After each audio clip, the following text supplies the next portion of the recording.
Iñaki Gabilondo. Son las 8:30 de la mañana.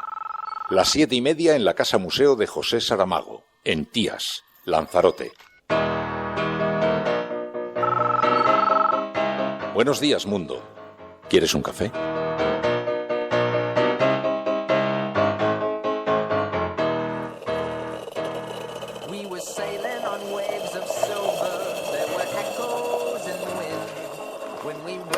Sails to capture them, the ship was lifted up and then it was sank.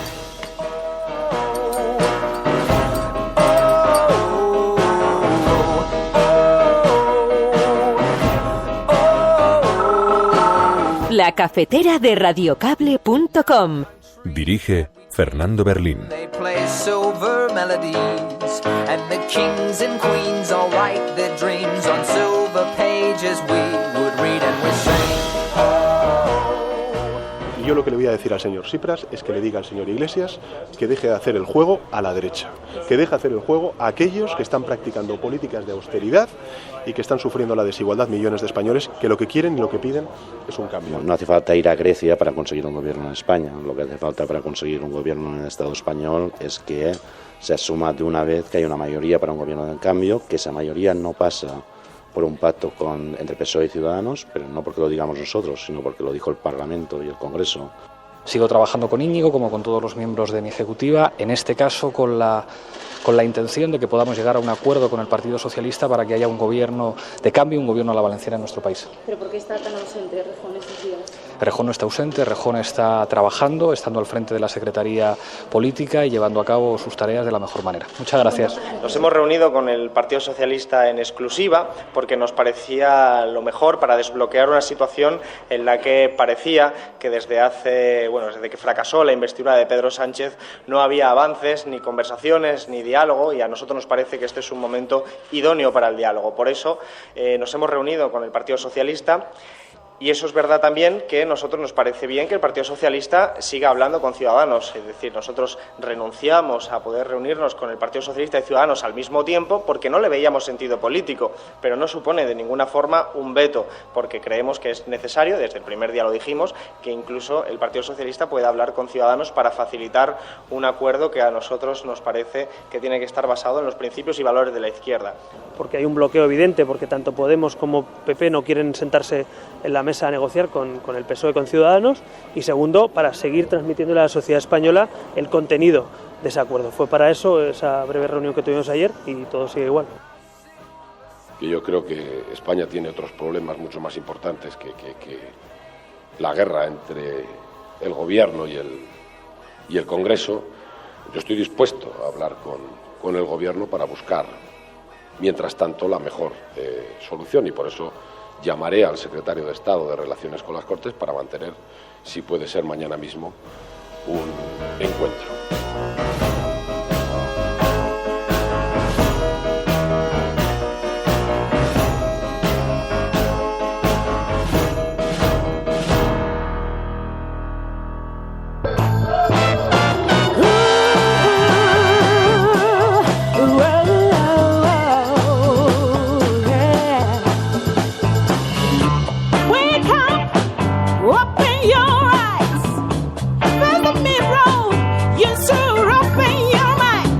Muy buenos días, amigos, bienvenidos a La Cafetera una mañana más en este viernes 18 de marzo del año 2016. Si estás escuchando esto, eres la Resistencia, no estás sola.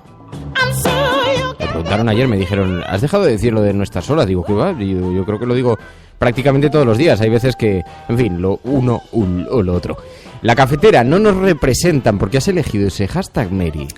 Pues... Lo ha elegido María. Estábamos ahí en un sesudo y largo debate sobre el hashtag que íbamos a utilizar. De hecho, le he dicho, si se pega un batacazo el hashtag, yo asumo la responsabilidad. Entonces se nos echaba el tiempo encima y hemos tenido Pues lo he elegido. ¿Por qué no nos representa? ¿Quién no nos representa? Es que Lo he ¿acaso no te sientes elegido representado? por eso mismo, porque creo que ahora mismo estamos en un momento en el que, tanto a nivel de Europa, con el acuerdo que se está maquinando en Europa con Turquía, ya hay ayuntamientos que han quitado la bandera o bien la han bajado en señal de protesta de que no nos representa en esta parte la Unión Europea, en el tema de refugiados. También estamos en un momento de no nos representan porque no estamos representados realmente en el gobierno de España. Y creo que también es una frase que puede llegar al corazón de mucha gente. Hombre, es bastante simbólica, claro que sí. Está bastante bien elegido, Mary, te diré, sí. Ha sido una decisión rápida, veloz y eficaz. Que se nos echaba el tiempo un poco encima. En fin, muy buenos días a todos. Un saludo muy especial a aquellas personas que escuchan este programa desde otros lugares de la tierra que no son el país España. Porque además es que nos hace una especial ilusión gente que de pronto ha sintonizado con el programa, que sintonía con su filosofía y que nos dice: yo es que me siento partícipe, me siento parte de la resistencia. Tuve que dejar el país un día mirando hacia adelante, porque si miraba hacia atrás me encontraba con mi familia, con mis amigos, con mis raíces, con mi hermana María, decía Yasmina, pensaba Yasmina. Buenos días, Yasmina. A ver si un día nos un día tenemos que llamarla por sorpresa. Sí. Por sorpresa. Es verdad, a ver si nos envías... Mira, envíanos un audio por sorpresa para María. Hacemos así en plan reality show y que se emocione María en antena. Yasmina, tú envías un audio secreto, favor, y yo se lo lanzo aquí discretamente. Bueno, un saludo muy especial a todos los expatriados. Hay muchos tipos de expatriados. Algunos son españoles que se marcharon fuera, otros que se cambiaron de comunidad autónoma, otros son de otros países pero que vinieron a vivir a España y que también se sienten expatriados y que también conectan con este programa. Así que para todos ellos un gran abrazo. Bueno, y cómo no, un abrazo muy especial a todas aquellas personas que se están incorporando en este momento al programa a través de internet, a través también de los canales de las radios emisoras por FM que lo redifunden. Un saludo muy especial. PSV, Hardy Useful, Alicia en Marea, Libertino Francachela, Charo Chamizo, Fanny Suárez, Gerardo Mullano. Hacía tiempo que no te veía por aquí, Gerardo, hacía tiempo. Dice: saludos de un expatriado uruguayo en Madrid, feliz comienzo de la primavera a la resistencia. Y Hardy Useful, que nos envía, ahora vamos a hablar de eso, Hardy, precisamente, ya nos estáis enviando noticias a través de ese hashtag, La Cafetera no nos representan, y nos envía ese tuit de Pedro Sánchez que dice: le he pedido a Tsipras que le pida a Iglesias que no le haga el juego a la derecha y apoye un gobierno de cambio. Y le contesta Monedero: como estoy en México, le he pedido a Carlos Slim que le diga a Felipe González, que le diga a Sánchez que no le haga el juego a la derecha. Y nos lo ha retuiteado Hardy Useful. En fin, sí, son tiempos de zascas, amigos. Vivimos en la era de Internet y los debates divertidos se producen en las redes sociales.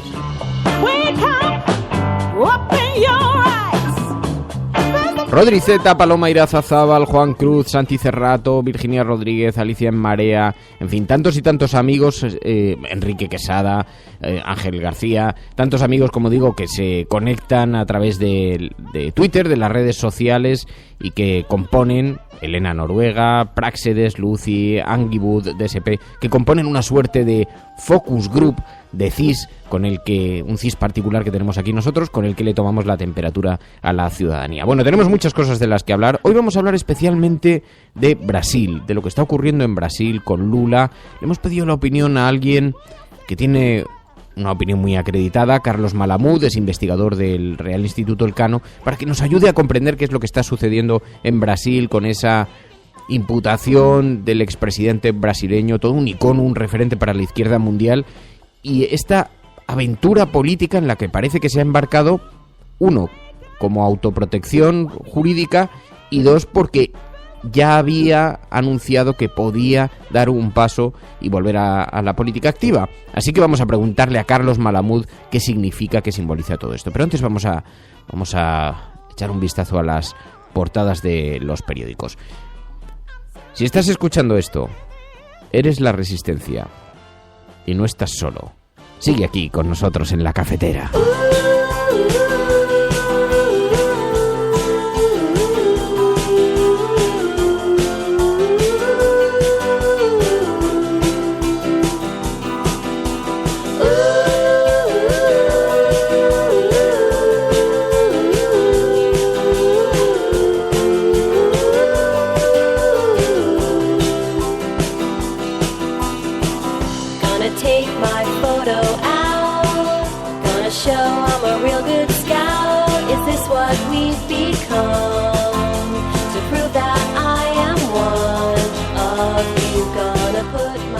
Bueno, y antes de que pasemos a dar esa mirada internacional a lo que está ocurriendo en Brasil, tan significativo, tan interesante, dice Práxedes, dice...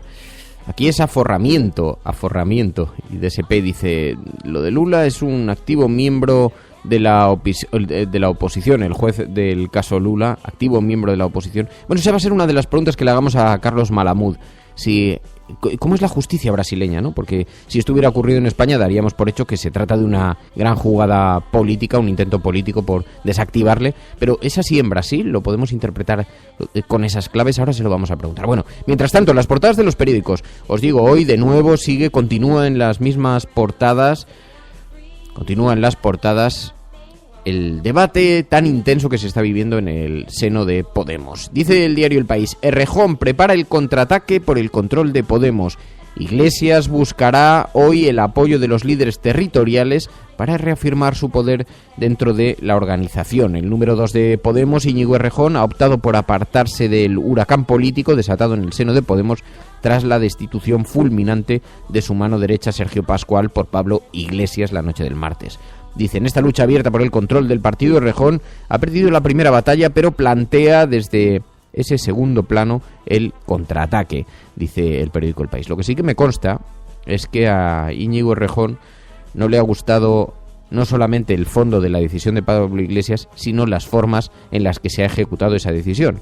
Es decir, el hecho de que se envíe un mensaje a través de las redes sociales informando de la destitución, un mensaje muy duro que deja arrinconado completamente a Sergio Pascual, y me consta que Íñigo Errejón se encuentra muy incómodo por estas dos cosas, una por el fondo que habría podido entender y otra por la forma, y el hecho es que el propio Errejón retuiteó a Sergio Pascual un mensaje que decía que había estado dejándose la piel, trabajando, y Íñigo Errejón no ha puesto ningún tuit, pero ese sí lo retuiteó. Bueno, dice también el periódico El País, porque esto ya veréis que lo llevan también otros periódicos, así que vamos a volver ahora enseguida. Pero dice el periódico El País, el Congreso llevará el plantón del Gobierno al Constitucional. La ausencia del ministro de Defensa en una sesión de control en la Cámara provoca una tensión inédita entre los poderes del Estado. El ministro de Defensa se ausentó, sabéis que tenía una sesión de control, el Gobierno ha decidido no someterse a ningún tipo de control de la Cámara, del Congreso de los Diputados, y eso, además de ser una profundísima falta de respeto a la democracia, es verdad que se lo están argumentando, que tienen suficientes razones jurídicas para no hacerlo y tienen un documento que así lo avala, pero ayer Pachi López dijo que este veto, esta posición del Partido Popular podría terminar incluso en el Constitucional. Como saben, para clarificar esto hay una vía que es la vía al Constitucional, pero no es prerrogativa de este presidente, sino del Pleno de la Cámara, y por lo tanto debe iniciarse a iniciativa de los grupos parlamentarios, y estoy convencido de que sobre esto se hablará en la futura Junta de Portavoces que tendrá lugar el día 29, ¿no? El día 29, ahí se reunirá la Junta de Portavoces y tomarán esa decisión de si esto termina o no en el Constitucional. El Partido Popular sigue argumentando que lo tienen muy justificado jurídicamente, pero el caso es que, en fin, están en este momento tan sensible, en el que todas las miradas están puestas en el Congreso de los Diputados, en el que muchos consideran que nos encontramos en la antesala de una campaña electoral, es un enorme error, pero que retrata tan bien al Partido Popular la conducta que ha tenido durante toda la legislatura, de nuevo, una vez más, sin someterse al control del Congreso. No han aprendido nada.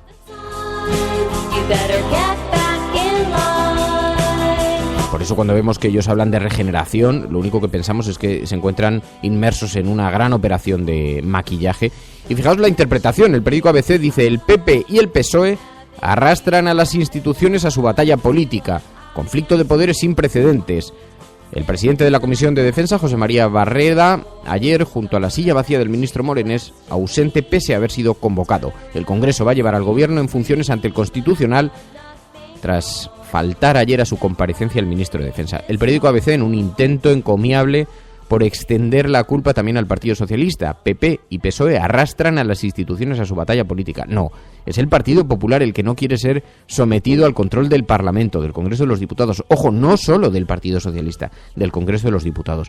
Esto me recuerda algo, lo hablábamos aquí María y yo ayer, algo que es uno de los grandes males del periodismo, ¿no? Una supuesta equidistancia, que en el caso del ABC no es tal, porque se ve claramente qué es lo que están intentando, pero la equidistancia falsa, ¿no? Esto lo cuenta siempre Gabilondo, lo ilustra muy bien con un ejemplo.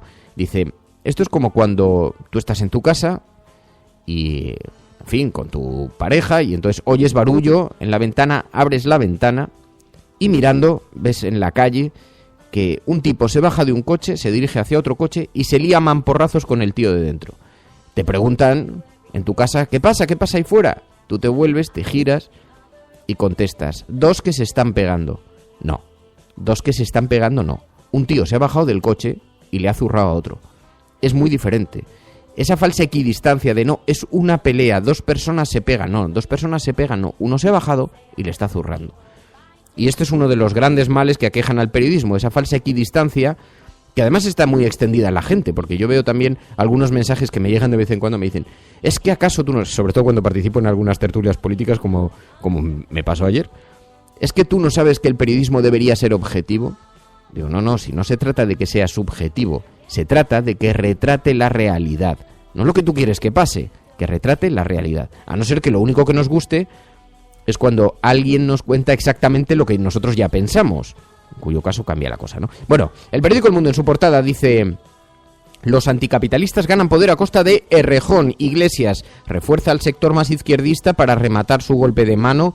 Dice que el líder de Podemos, Pablo Iglesias, está culminando este golpe de mano en el partido, reforzando su poder con un acercamiento al sector anticapitalista, el ala más izquierdista de Podemos, mientras diluye el poder del ala errejonista. Dice, el caso es que ayer a Pablo Iglesias le pararon en el Congreso de los Diputados y le preguntaron si estaban trabajando él y Errejón todavía juntos. ¿A qué se debía esta ausencia de Íñigo Errejón? Sigo trabajando con Íñigo, como con todos los miembros de mi ejecutiva, en este caso con la intención de que podamos llegar a un acuerdo con el Partido Socialista para que haya un gobierno de cambio, un gobierno a la valenciana en nuestro país. ¿Pero por qué está tan ausente Errejón estos días? Errejón no está ausente, Errejón está trabajando, estando al frente de la Secretaría Política y llevando a cabo sus tareas de la mejor manera. Muchas gracias. Errejón no está ausente, dice Pablo Iglesias, pero lo que es evidente es que ha desaparecido del panorama público, no está dando declaraciones, está y de hecho en la agenda, por lo menos en la agenda de convocatorias de Podemos para hoy, no figura tampoco, así que no se prevé que vaya a hacerlo, y yo creo que es una muy mala estrategia. Ayer retuiteé, creo que cometen un enorme error, no es la primera vez además que les pasa además esto. Cuando se encuentra con una crisis de esta naturaleza desaparecen. Solamente escuchamos estas palabras de Pablo Iglesias. Esta tarde tiene previsto una comparecencia, creo que a las 6 o a las 7 de la tarde, pero desaparecen del panorama y dejan todas las críticas en las portadas de los periódicos. Y retuiteé ayer a una chica muy de Podemos, por lo que ella misma decía, que se quejaba de esto. Decía, si no aparecen, no cortarán los rumores si no aparecen Pablo Iglesias o Íñigo Errejón, ¿no? Y yo creo que es una mala estrategia de comunicación. Es una mala estrategia de comunicación, pensaba, decía María de la O en Twitter. Creo que Errejón y Pablo Iglesias deberían salir y hablar en público. Estos silencios solamente ayudan a crear rumores, decía María de la O. Y tiene mucha razón. Y creo que es una mala estrategia de comunicación, mal diseñada, y además que ya les ha pasado en otras ocasiones. Así que yo creo que tiene algo que ver con esa comunicación, ¿no? Bien, bueno, el caso es que, según el periódico El Mundo, los anticapitalistas están ganando poder en Podemos a costa de Errejón, y también dice el periódico El Mundo que Cataluña exige dinero a la vez que impulsa su hacienda ilegal. Dice, Montoro adelanta 350 de los 1.050 millones que pide Junqueras, mientras Junts pel Sí acelera su agencia tributaria, y la prima de riesgo catalana sube 95 puntos en 2 días, dice el periódico El Mundo.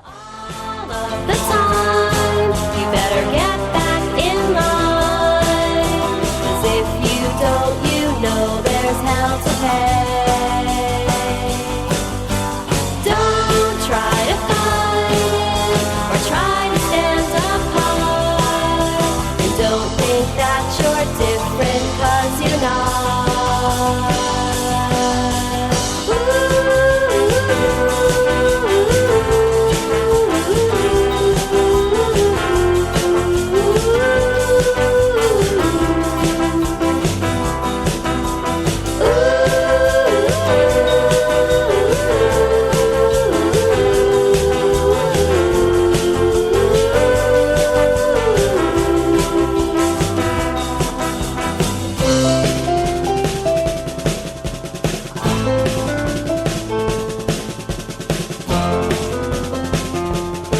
Bueno, y en las portadas de los periódicos, también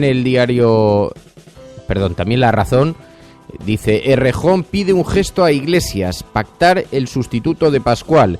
El 2 de Podemos está muy molesto y no aceptará que coloquen a un pablista, dice el periódico La Razón. Quiere que el responsable de organización y su equipo sean de consenso, dice este periódico. Y también Pachi López aviva la guerra institucional tras no acudir Morenés al Congreso.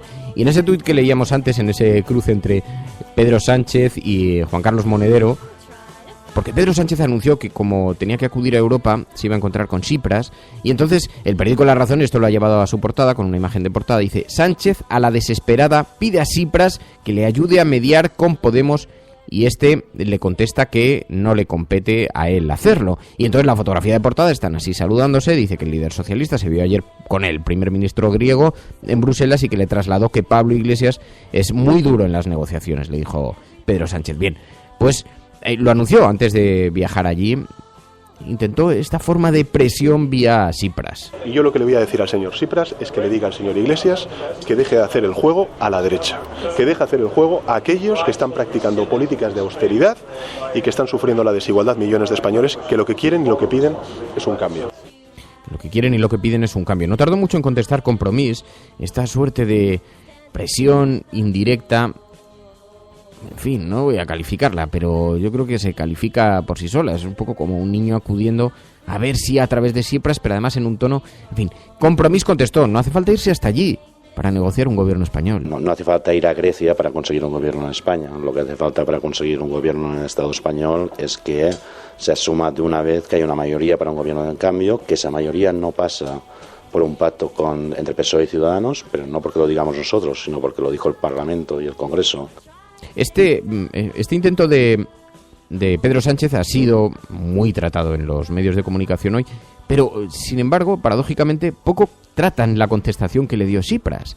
Dice en el diario.es, y algunos de vosotros nos lo habéis reenviado para que lo tengamos presente y para que así lo contemos: Alexis Tsipras a Pedro Sánchez: no tienes nada que hacer con Ciudadanos, vete con Podemos.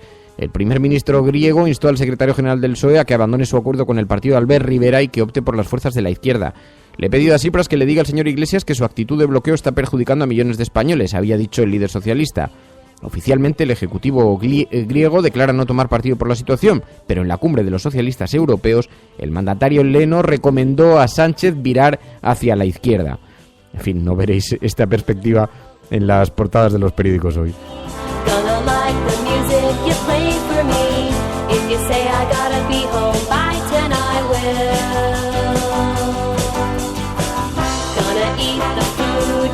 Ayer Alberto Garzón pidió que continuaran las conversaciones, le pidió al Partido Socialista, estuvo reunido con el Partido Socialista y pidió que se haga lo posible por llegar a este acuerdo con los partidos de izquierdas, y además insistió en que desde Izquierda Unidas no se veta a Ciudadanos y dejó la puerta abierta a cualquier pacto del Partido Socialista con Ciudadanos, siempre y cuando ellos puedan aportar también ese viraje hacia la izquierda. Nos hemos reunido con el Partido Socialista en exclusiva porque nos parecía lo mejor para desbloquear una situación en la que parecía que desde que fracasó la investidura de Pedro Sánchez no había avances, ni conversaciones, ni diálogo, y a nosotros nos parece que este es un momento idóneo para el diálogo. Por eso nos hemos reunido con el Partido Socialista. Y eso es verdad también que a nosotros nos parece bien que el Partido Socialista siga hablando con Ciudadanos. Es decir, nosotros renunciamos a poder reunirnos con el Partido Socialista y Ciudadanos al mismo tiempo porque no le veíamos sentido político, pero no supone de ninguna forma un veto, porque creemos que es necesario, desde el primer día lo dijimos, que incluso el Partido Socialista pueda hablar con Ciudadanos para facilitar un acuerdo que a nosotros nos parece que tiene que estar basado en los principios y valores de la izquierda.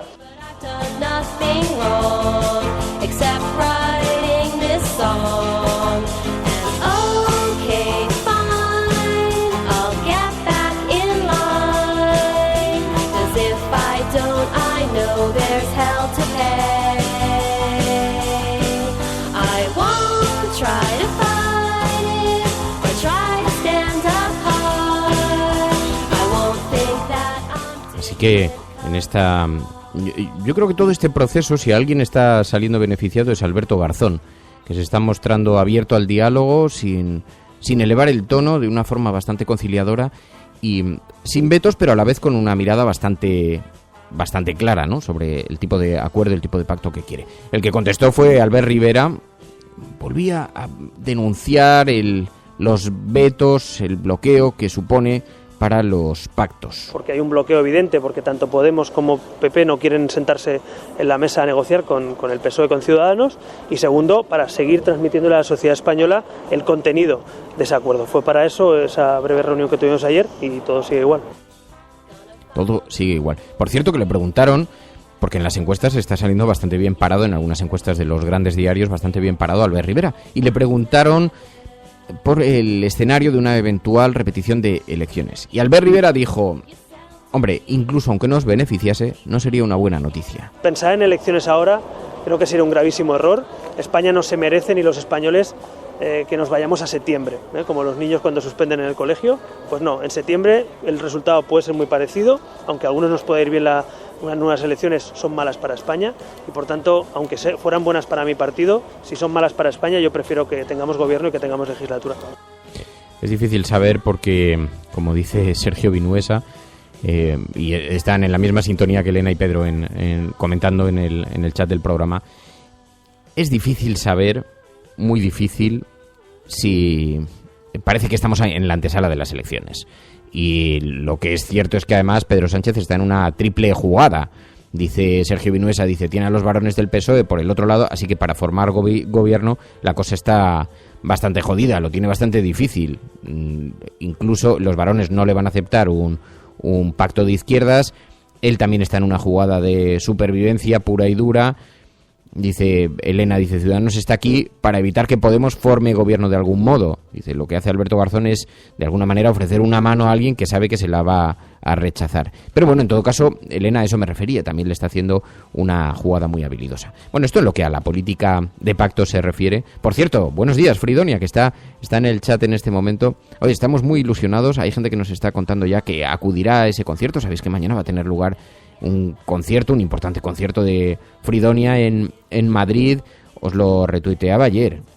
Espero que los miembros de la Resistencia se comporten indignamente, como merece cualquier concierto al que acude la Resistencia. Sí, el sábado.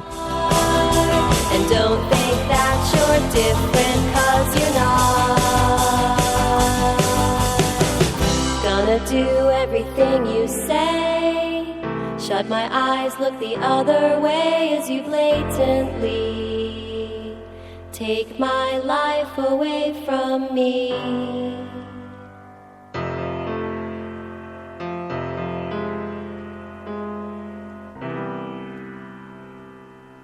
Mañana sábado, en Leganés, el auditorio de la Universidad Carlos III, a las 8:30, la entrada vale 13 euros, así que, en fin, por anticipada, 16 euros en taquilla. Fridonia, este grupo que tanto nos gusta y que nos acompaña tanto aquí por las mañanas. Bueno, estás escuchando La Cafetera.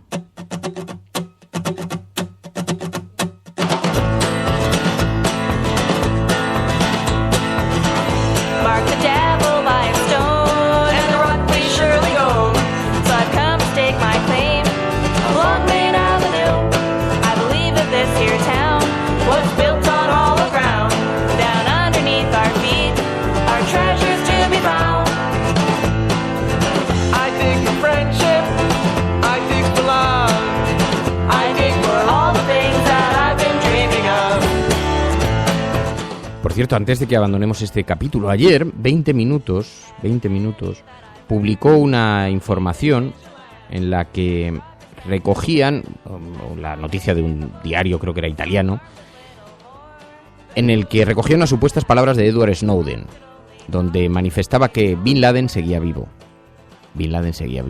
Estaba en las islas no sé qué, disfrutando de una jubilación estupenda.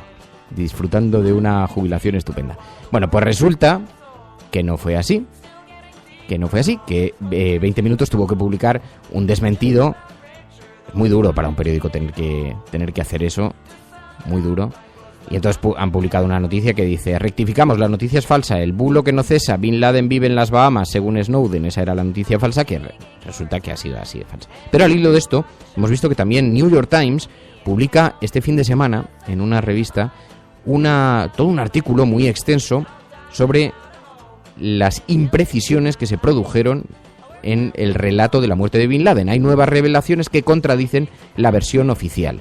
Y lo publica ni más ni menos New York Times. Y no solamente él, sino que sabéis que hace unos meses un veterano periodista de investigación, Seymour Hersh, que ha ganado, entre otros, el premio de periodismo del mundo, pero en fin, tiene un premio Pulitzer, en fin, es un personaje muy reputado, también dijo que la historia oficial estaba repleta de imprecisiones y de puras falsedades. Él, sin embargo, decía que sí que estaba muerto, ¿no? Pero se han mezclado muchas cosas. Se han mezclado una teoría de la conspiración con las imprecisiones propias del relato y, en todo caso, hay un lío montado en torno a Bin Laden monumental, formidable.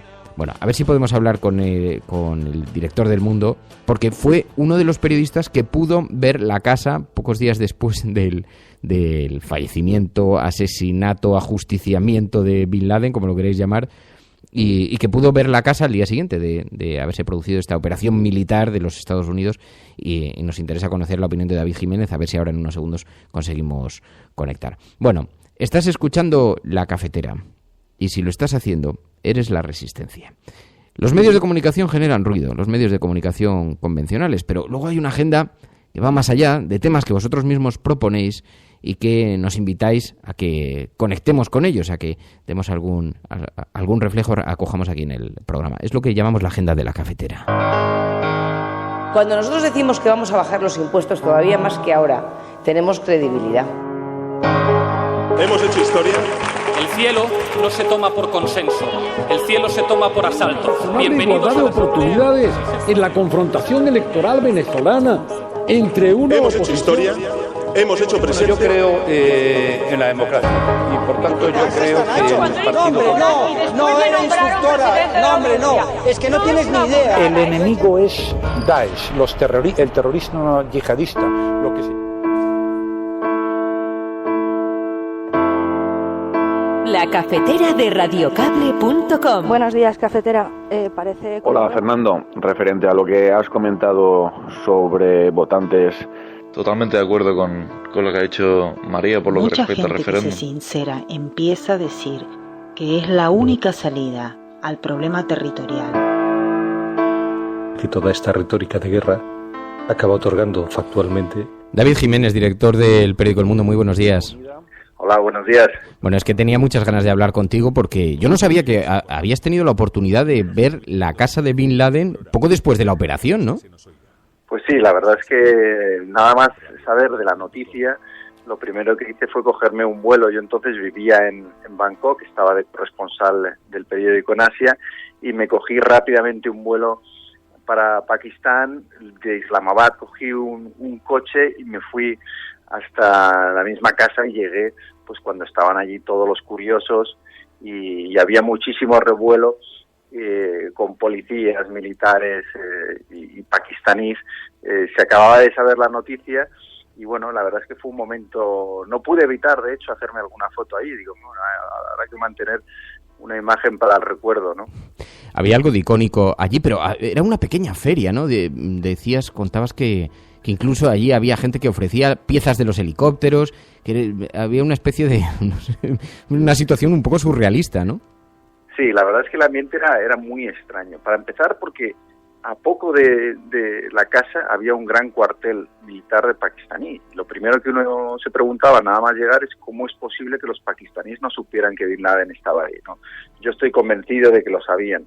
Y luego, en la operación, un helicóptero americano se había estrellado. Entonces, los niños pakistaníes te ofrecían tornillos y piezas a cambio de unos dólares, ¿no? Era muy curioso. La gente se subía a la tapia de las casas colindantes para intentar ver hacia adentro, ¿no? Porque el recinto estaba rodeado de un muro y bueno, para ver dentro te tenías que subir ahí, ¿no?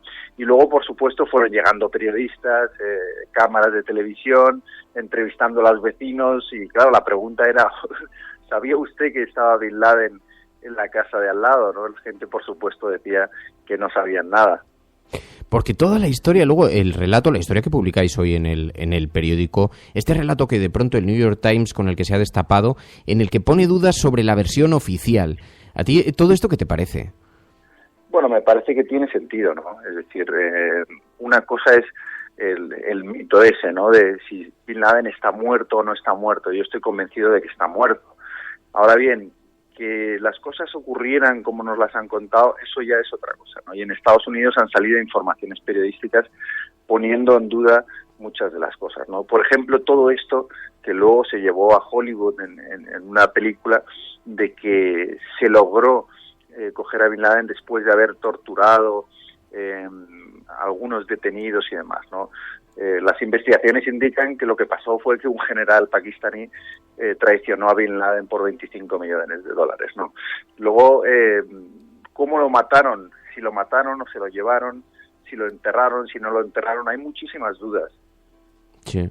Y además en el artículo contáis algo que, claro, ha habido gente que se ha hecho muy famosa en Estados Unidos, periodistas que ya eran reputados, pero que han tenido una enorme notoriedad después de contar algunas de las teorías de las versiones oficiales, y habláis concretamente de la credibilidad del periodista de la revista Vanity Fair, de Mark Bowden, que escribió un bestseller en el que describía con todo lujo de detalles unas fotografías que luego él nunca vio, ¿no? Parece. Sí, porque al final cuando hablas de este tipo de asuntos que no dejan de ser secretos de Estado, es muy difícil conocer la verdad, ¿no? Porque al final el gobierno da la versión que le interesa, ¿no?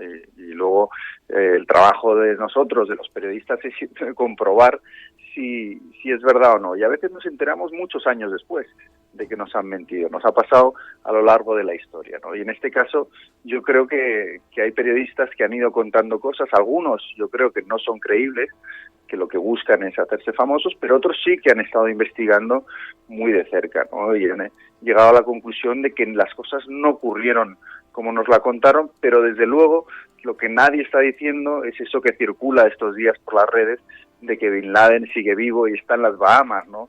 Que yo creo que es algo que no nos podemos creer. Ya, es un poco marciana la teoría, ¿no? Faltaba la compañía de Elvis. Pero bueno, en todo caso no deja de ser una historia fascinante. Además tú cerrabas un círculo también, porque de cierta manera 10 años antes también había seguido la historia, ¿no?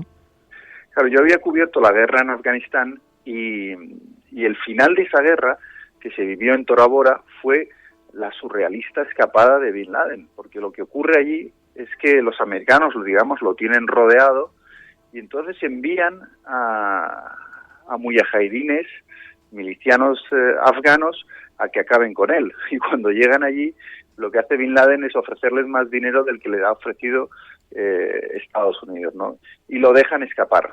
Entonces, a través de un corredor se marcha a Pakistán. Y ahí es donde inicia pues la mayor fuga de la historia casi, ¿no? Son 10 años en el que la mayor potencia militar del mundo no lo consigue encontrar.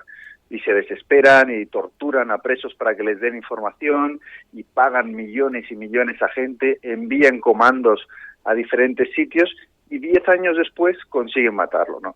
Entonces, para mí sí que es verdad que es un poco desde aquella escapada que cubrí para el periódico, digamos que el cierre es cuando me despierto con la noticia de que lo han matado. Sí, que por eso todo el relato en torno a la teoría de la conspiración, ¿de qué le iba a servir a los Estados Unidos dejarle vivo si realmente le era mucho más cómodo y eficaz matarlo en esa operación, ¿no? Bueno, es que una de las cosas curiosas de todo esto es que, claro, ellos lo tenían muy bien pensado. Tuvieron 10 años para pensar, cuando demos con él, ¿qué vamos a hacer? O sea, yo no me creo que nada de esto sea un imprevisto. Es decir, ellos lo querían matar.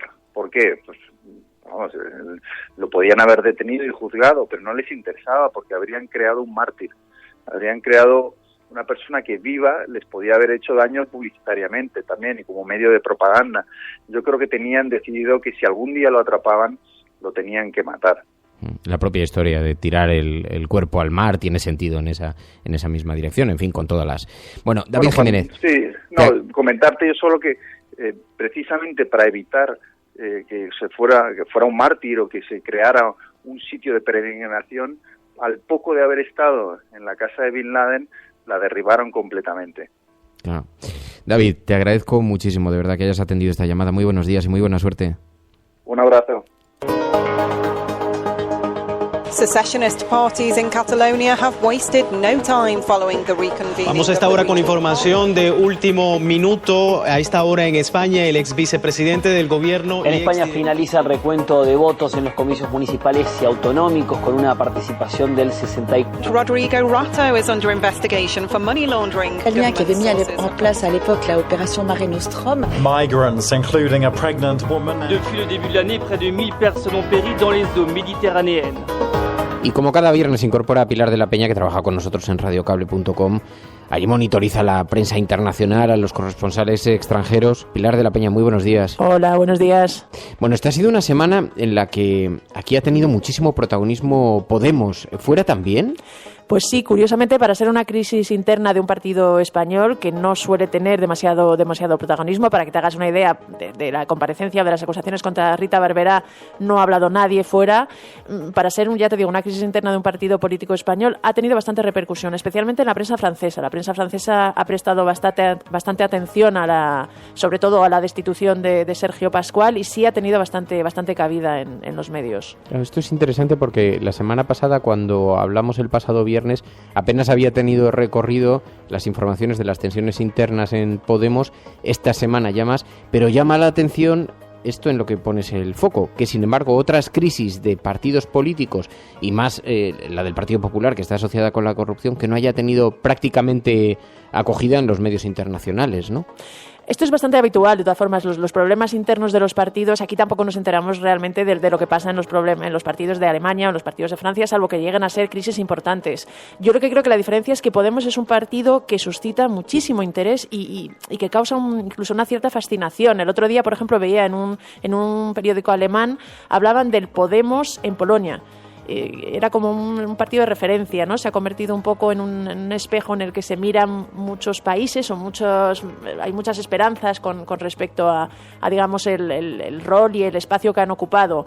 Entonces se le presta mucha más atención incluso fuera también. Pero es verdad que, por ejemplo, de los problemas en el Partido Popular se habla en el sentido de que puede condicionar sus posibilidades de volver a gobernar, pero no se dan detalles ni de los casos de Rita Barberá ni de los casos en Madrid. La verdad es que de eso prácticamente no se habla. Una cosa interesante que un día tendremos que hablar es la diferente visión que tienen los propios corresponsales internacionales que viven en España sobre Podemos respecto a los periodistas españoles que viven aquí. Sí, de hecho, me acuerdo hace poco varios corresponsales comentaban que fuera de España y ellos mismos hay muy poco miedo a Podemos. Nadie lo relaciona en serio con Venezuela. Ellos lo ven como una opción más de gobierno, y una opción además muy llamativa, muy atractiva en muchos aspectos. Entonces, en ese sentido, yo diría que sí, hay bastantes menos prejuicios entre los corresponsales extranjeros con respecto a Podemos que muchos periodistas. Oye, ¿y los corresponsales estos días en qué han estado trabajando? Esta semana ha sido una semana un poco floja en cuanto a actualidad española, aunque nosotros, por ejemplo, hablamos el otro día con Ian Mount, que es un corresponsal que escribe para el Financial Times y para Fortune, y un poco estuvimos hablando de si realmente él tiene la sensación de que el estancamiento, el bloqueo y la crisis política que hay en España, la falta de gobierno, está pasando factura a la economía, como se empezaba a indicar. Y él, por ejemplo, decía que a él le parecía que para nada, que de momento está todo muy tranquilo, una calma un poquito tensa y eso, pero que realmente no se vislumbra que esté afectando. Sí, que no había tenido consecuencias sobre la economía. Esto fue interesante. Escuchamos un fragmento de aquella entrevista que le hiciste, escuchamos aquí un fragmento esta semana. Oye, ¿y en la prensa internacional qué tipo de noticias, en el resto de los periódicos, el resto de informaciones que no estén relacionadas con España, de qué tipo de noticias se han fijado los medios, han ocupado las portadas? Esta semana se ha hablado bastante de la retirada táctica de Putin en Siria, y luego también bastante de las elecciones alemanas, de las del fin de semana, que revelaron y que evidenciaron un auge de la ultraderecha. Eso ha tenido bastante presencia en la prensa europea. En la prensa europea, sí. La americana está enfocada 100% en las primarias, y en esta semana también en el nombramiento de un sustituto para el último juez del Tribunal Supremo que falleció, y Obama tenía que nombrar esta semana su sustituto. Y luego las primarias en Estados Unidos, que es el tema que va a estar todo este año prácticamente monopolizando la actualidad. Aquí me sorprende que en España ningún medio de comunicación ha recogido la retirada de Marco Rubio, el candidato republicano. Se ha retirado, ha abandonado la carrera electoral. Es curioso que aquí no ha tenido ninguna repercusión. ¿Fuera sí? No, realmente. algo se ha mencionado, lógicamente, porque era una de las grandes esperanzas y además era uno de los candidatos que ofrecía, digamos, un matiz y un perfil un poco diferente. Pero yo creo que en este caso el huracán Donald Trump, que está pillando a todo el mundo por sorpresa y está avasallando a todo. Es decir, sí se ha mencionado, lógicamente, pero en lo que se pone el foco y en lo que se fijan todos los medios es en que prácticamente se consolida ya como el aspirante claro del Partido Republicano a la presidencia. Sí, porque además parece que no gusta mucho tampoco a los propios republicanos. Parece que les provoca más inquietud las posibilidades reales que tiene de ganar las elecciones, ¿no? Muchas. De hecho, se escribe mucho sobre eso, que el propio Partido Republicano estaba intentando desesperadamente potenciar a algún candidato alternativo porque tiene miedo a Trump, entre otras cosas porque además no le controlan, no está metido en el aparato del partido. El problema es que como las primarias votan todos los republicanos, es un tema que se les está escapando y claramente Donald Trump ha conectado con el votante republicano enfadado, con el votante republicano ahora mismo medio en Estados Unidos. Pues Pilar de la Peña, probable. Te lo agradezco muchísimo, Pilar. Nada, un placer. Hasta la semana que viene. Adiós. Radiocable.com. Estás escuchando La Cafetera. Secessionist parties in Catalonia have wasted no time following the reconvening. Vamos a esta hora con información de último minuto. A esta hora en España, el ex vicepresidente del gobierno... En España finaliza el recuento de votos en los comicios municipales y autonómicos con una participación del 64%. Rodrigo Rato is under investigation for money laundering. Quelqu'un qui avait mis en place à l'époque la opération Mare Nostrum. Migrants, including a pregnant... Me gusta la viñeta que nos envía Hardy Useful, que además ayer nos lo dijo. Dijo, fíjate todo este suceso lamentable que se ha producido en Madrid con esos hinchas del PSV, que sabéis que estuvieron burlándose de un grupo de personas que estaban pidiendo en la calle, y dice, qué bien retrata la Unión Europea, ¿no? Y hoy envía una columna de Ferran Martín, una viñeta, muy ilustrativa precisamente con eso, ¿no? Se ve europeos vestidos de traje junto a las estrellas de la bandera europea. La voy a retuitear porque y echándole las migajas y dinero a los países del sur, ¿no? Hay algo de esto, Hardy Useful, y tenía razón en la mirada ayer, hasta el punto que hoy efectivamente Ferran Martín lo ha llevado a su viñeta, ¿no? Bueno, escuchábamos toda esta historia que se ha producido sobre Bin Laden, que me parece un relato interesante, pero no son las noticias fundamentales que vosotros enviáis para acá, que va recogiendo María, y algunas de las cuales nos habéis pedido que pongamos el foco, María. Sí. Sobre todo quería hacer hincapié en una última hora que nos ha enviado Spice Carmelus, y nos enviabas una noticia que la verdad que viene mucho al pelo también con el hashtag que hemos elegido de no nos representan, por lo que comentábamos del acuerdo entre la Unión Europea y Turquía. Esta es una última hora del Huffington Post que dice: la Unión Europea acuerda un borrador con cambios mínimos y estudiará las expulsiones de refugiados de uno en uno, teniendo en cuenta los criterios de vulnerabilidad de las Naciones Unidas. Esta ha sido una idea introducida a petición de España, según informan fuentes diplomáticas. Sin embargo, y creo que en esto a lo mejor varios oyentes estáis de acuerdo, Spice Carmelus lo califica este acuerdo de caridad y migajas. Luego, por otra parte, volvemos a España, y Alicia María nos envía una noticia de Público.es que titula: el PP cambió los discos duros de sus ordenadores de tesorería y quiso alterar sus números de serie. Lo resumen diciendo que el partido pidió que se dejasen los Hewlett Packard usados de contabilidad como si fueran nuevos semanas antes de las elecciones generales, y así lo informaba la periodista Ana Pardo de Vera. Pero las sospechas de corrupción, como ya nos vimos ayer en Twitter, no sobrevuelan solamente sobre algunos partidos, sino también, por ejemplo, sobre Ciudadanos, porque la número 3 del Partido Naranja en la Asamblea de Madrid, Eva Borox, dimitió ayer y fue trending topic. Su dimisión se debe sobre todo a la relación con Marjaliza, que estaría relacionado con sospechas sobre corrupción, y lo queríamos destacar porque sí que es verdad que al final, bueno, pues la corrupción sobrevuela sobre el panorama político. Cora 1984 es ahora, nos envía una noticia de Infolibre cuanto menos curiosa. Se trata de Play Pension, que es un juego con el que la infanta Elena promociona entre los jóvenes las pensiones privadas. La infanta dijo textualmente: una jubilación cómoda requiere complementar la pensión pública con el ahorro y o la adopción de un plan de inversión adecuado. De esta premisa parte Play Pension, que es un juego de mesa de la Fundación Mafre, que presentó este jueves su directora de proyectos, que es la infanta Elena, ante estudiantes de 16 años en un colegio madrileño. Esta es una noticia cuanto menos curiosa, porque no deja de ser un cargo, digamos, público, un cargo de la Casa Real, que está promocionando pensiones privadas, y nos parecía bastante curioso. Muchas gracias, Cora. Pero no solamente eso, además, Cora, es que es de una ironía absoluta. Debían jugar también en casa de su hermana. Debían utilizar este juego, que les vendría muy bien una cierta política de ahorro en estos momentos. En fin, ya. Perdón. Caqué Rodríguez también nos hacía referencia y nos quería recordar un tema que también hay muchas veces que digamos, pasamos de largo y queremos recordarlo, y nos enviaba un titular del Diario Vasco que decía: el tiempo para ser valorado como dependiente y recibir la ayuda se duplica. Virginia Rodríguez nos ha enviado una noticia también en el caso de Infolibre. El 74% de las empresas del IBEX 35 mantiene ocultos sus negocios en paraísos fiscales, y se refieren a paraísos fiscales como es el caso de las Islas Caimán.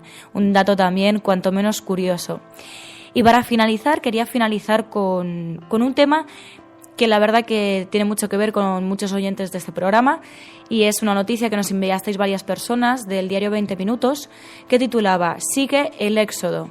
Los españoles que viven en el extranjero subieron el año pasado un 5,6%. Los españoles se siguen yendo, y quería remarcarlo porque no deja de ser un fenómeno que esperemos que se paralice, pero que se paralice porque España, digamos, acabe siendo representada de algún modo políticamente y socialmente. Perdón, no.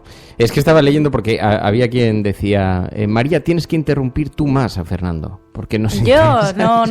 No, perdona, yo te dejo el micro abierto y tú, dice, porque nos interesa que des esa mirada alternativa y paralela a la realidad, y a mí también me interesa, así que oye, yo te hago partícipe de este... ¡Qué presión! Y es que además estoy viendo que Rojo Cabreado nos dice: pero no íbamos a hablar de los viernes culturales.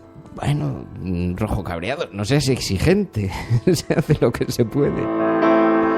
Pero vamos, en fin, sí, tomo nota. Bueno, siguen llegando muchos mensajes al 627-002-002. Nos encanta escucharlos a lo largo del día, mensajes que nos han llegado, a veces entran en antena, a veces no, pero hay algunos que son especialmente interesantes. Quiero lanzar un mensaje a todos los miembros de la Resistencia en paro. Hasta hace un mes y durante unos años he estado en esa situación, y era de los que escuchaba la cafetera a las 12, a la 1, a las 2 de la tarde. Ahora la escucho yéndome a trabajar. Si yo he podido, vosotros también. Bueno, pues nos encanta, enhorabuena, felicidades, nos gusta mucho saber que has encontrado trabajo y que has tenido suerte en un país que sigue enormemente complicado. Perdón, María.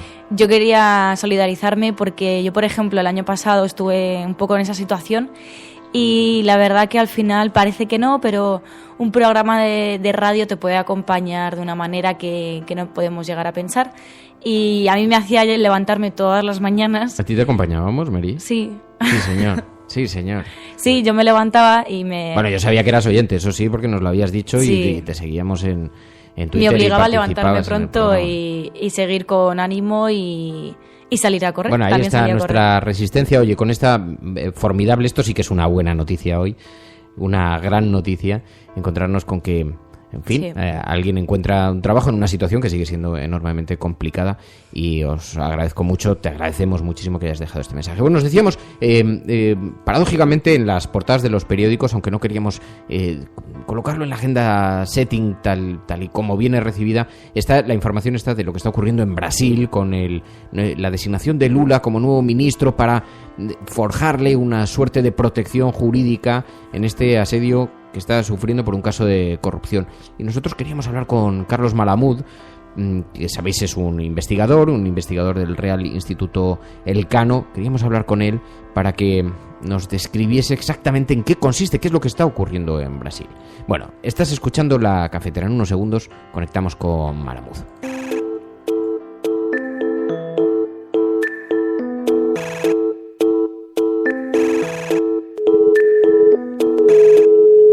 ¿Sí? Carlos. Sí. Soy Fernando Berlín. Fernando, ¿qué tal? ¿Cómo estás? Radiocable.com.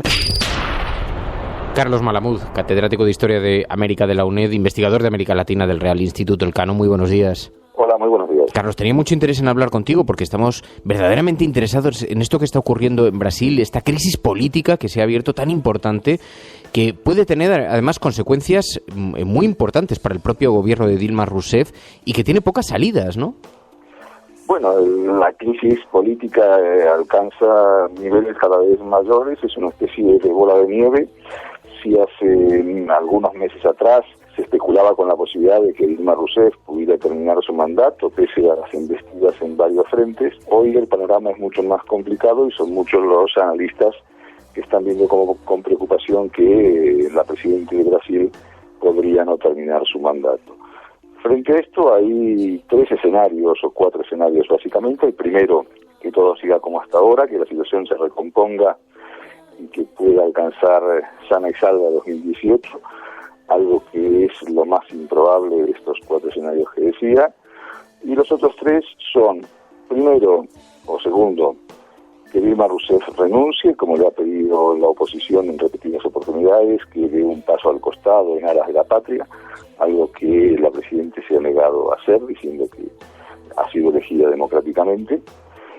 Y los otros 2 tienen que ver o bien con iniciativas políticas en el Parlamento a través de un juicio político o impeachment, y en caso de que esto prosperara y después de un parón judicial se ha vuelto a relanzar el tema y a partir de la semana que viene va a cobrar nuevo protagonismo, si esto ocurre, pues el relevo se produciría automáticamente una vez que el Congreso lo apruebe y sería el vicepresidente u otra persona, en caso de que también el vicepresidente se viera afectado en temas de corrupción, porque ya son muchos las personas implicadas, se está hablando también del presidente del Congreso y de otras autoridades, y en ese caso pues sería el vicepresidente quien ocupará el cargo. Pero también puede haber otra posibilidad, y es que la justicia, que tiene en sus manos una acusación contra la presidenta Rousseff por un mal manejo fiscal de ciertos fondos públicos, pues decida anular las elecciones y convocar unas nuevas. Y en este caso,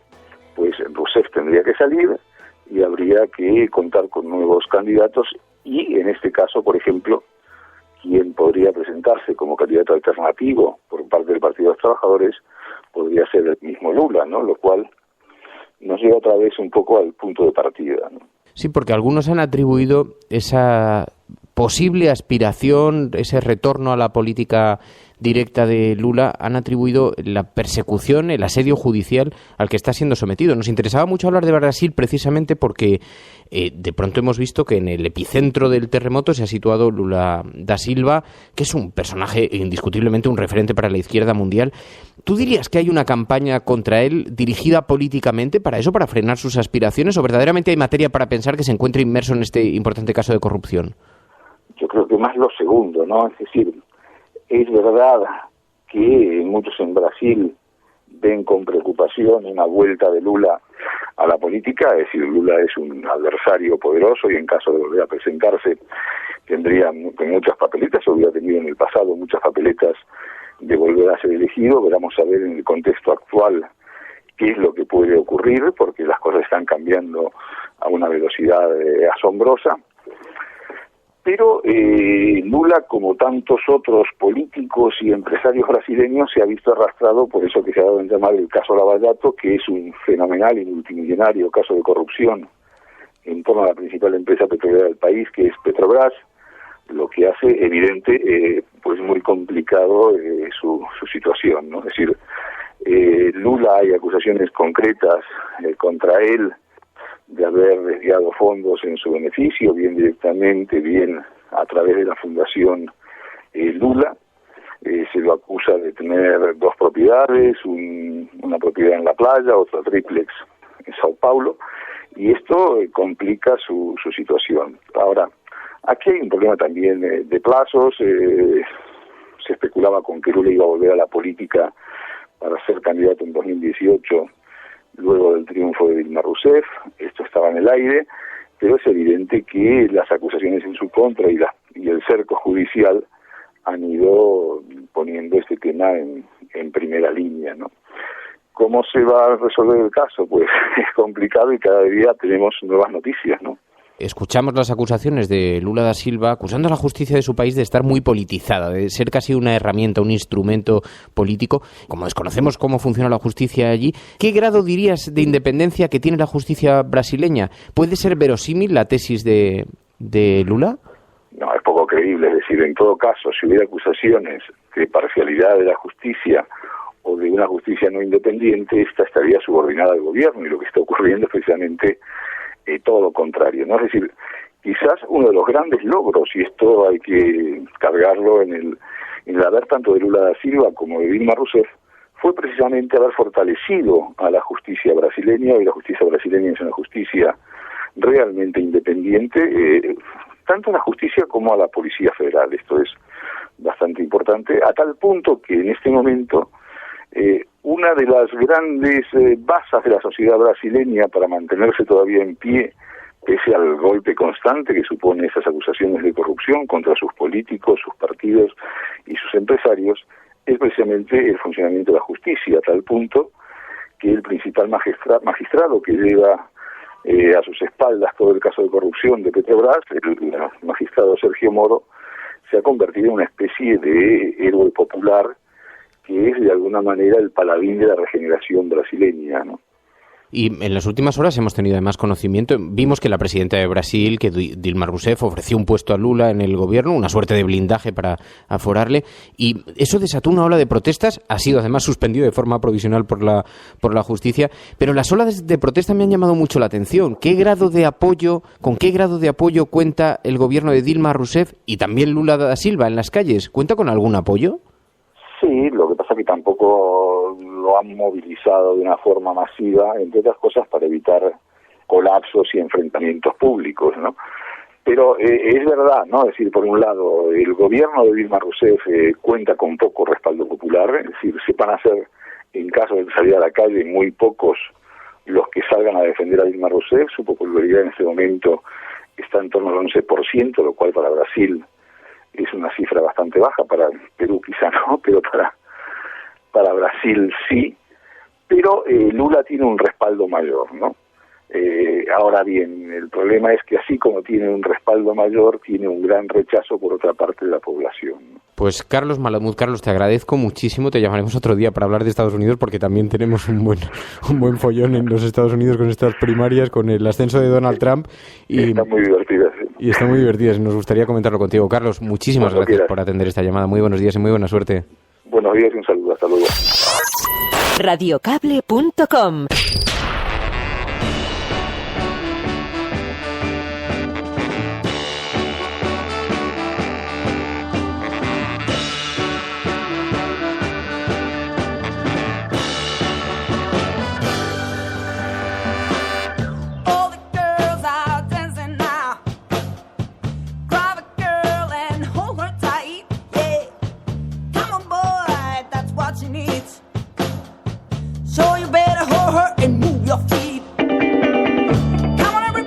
Pero cómo nos gusta Fridonia. Israel, Fridonia, buenos días.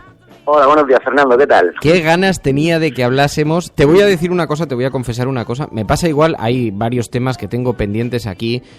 Mira, tengo algunos internautas, acá que Rodríguez, que siempre nos envía noticias sobre dependencia y siempre lo tengo presente para decir, es que hay que dedicarle mucho rato. Pues con vosotros me pasa igual, que lo voy postergando porque digo, es que cuando hablemos con ellos tiene que ser bien.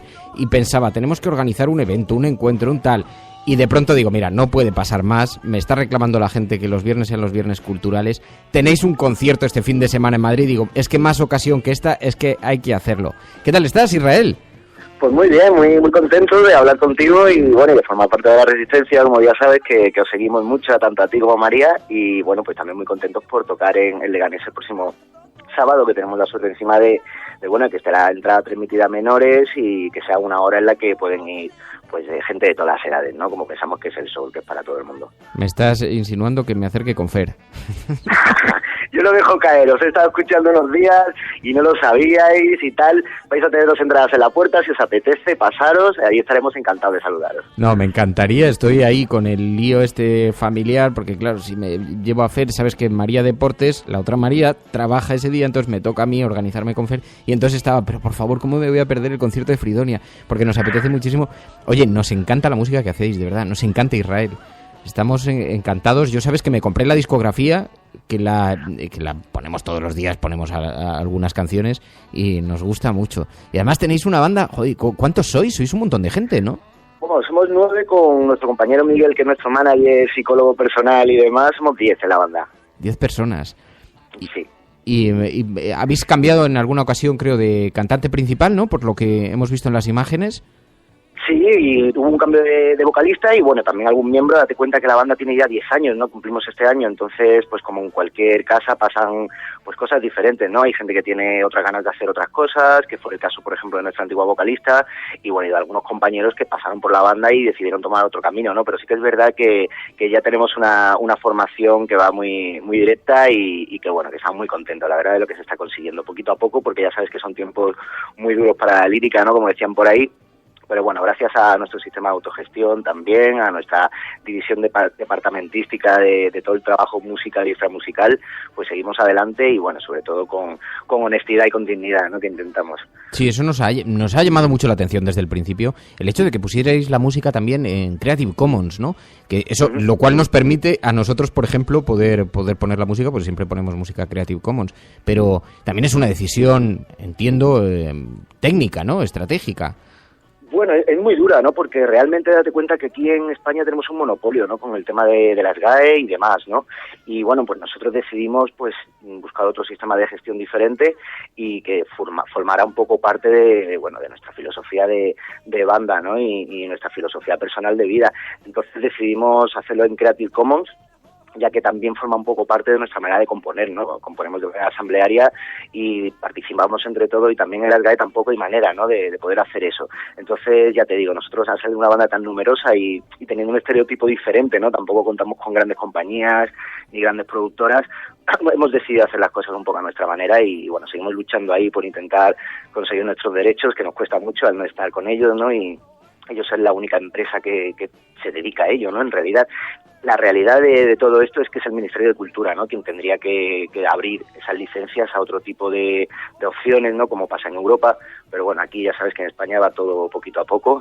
Y bueno, nosotros mientras tanto seguimos ahí luchando y bueno, nosotros desde el programa, desde la cafetera, recomendamos encarecidamente a nuestros oyentes que compren los discos de Fridonia. Lo pueden hacer a través de la web. Yo lo hice, me lo compré en digital, pero también se puede comprar en soporte físico. En fin, hay varias opciones y eso es más bien, no es solo música, es un estilo de vida. Así que te agradecemos muchísimo, Israel. Oye, me está preguntando, claro, dice Hardy Useful, bueno, Israel, pero tú, ¿qué haces exactamente en la banda? ¿Eres teclista? ¿Cantas? ¿Cuál es tu...? Yo toco la batería, ¿no? Y también formo parte, como todos, de la composición de la banda, de música. También llevo las cuentas, me encargo un poco también de los fones de las entrevistas. Y bueno, como te contaba antes, todos nos dedicamos, independientemente de lo que tocamos, a un montón de cosas más, ¿no? Es la única manera de seguir con el proyecto adelante. Genial. Pues oye, mañana ese importante concierto en Leganés y invitamos a los miembros de la Resistencia que se sumen y que participen y que acudan allí a disfrutar, a pasarlo bien con este grupo que también nos lo hace pasar cada día y que tanto nos acompaña. Dice María, sí, María, tú tienes que ir. Sí, ¿eh? No, yo estaba a ver si podía, voy a introducirme en la conversación. Yo quería deciros que bueno, yo creo que una parte del programa de la cafetera, del buen rollo que da cuando empieza el programa, lo tiene la música de Fridonia y creo que nos anima a todos muchísimo todas las mañanas y yo intentaré ir, por todos los medios a Leganés, que además me pilla bastante cerca. María va a ir a darlo todo, pero es verdad, tienes razón, dice que nos acompañáis en el programa y parte del buen rollo de este programa. invito a poner una de las canciones. Ah, sí, ahora... Porque da muy buen por las rollo. mañanas tengo que recibir a María con una de vuestras canciones. Es una norma que ¿no?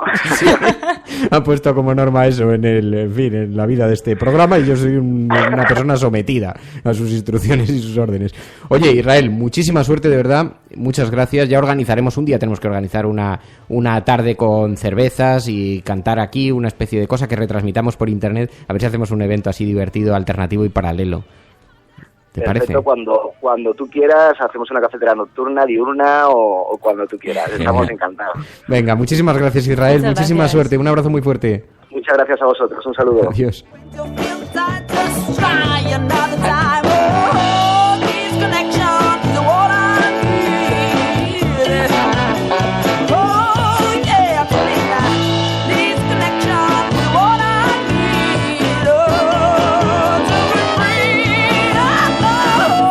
Bueno, pues así nos vamos a marchar. ¿No queríais viernes culturales? Pues teníamos pendiente esta cita con Fridonia en ese concierto en Leganés este sábado. Así que, en fin, muchísimas gracias a todos.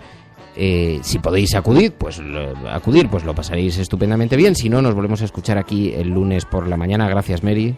Muchas gracias a todos. Bueno, y Alicia, Virginia, Enrique Quesada, Hardy Youthful, Convergente, Pensador, tantos y tantos amigos que nos acompañan y que contribuyen al buen rollo, siempre tan generosos, tan amables y tan simpáticos con vuestros mensajes tan cariñosos siempre, así que muchas gracias. Pasadlo bien, feliz fin de semana, portaos muy mal, que solo se vive en 2 días. Adiós, hasta luego. So keep on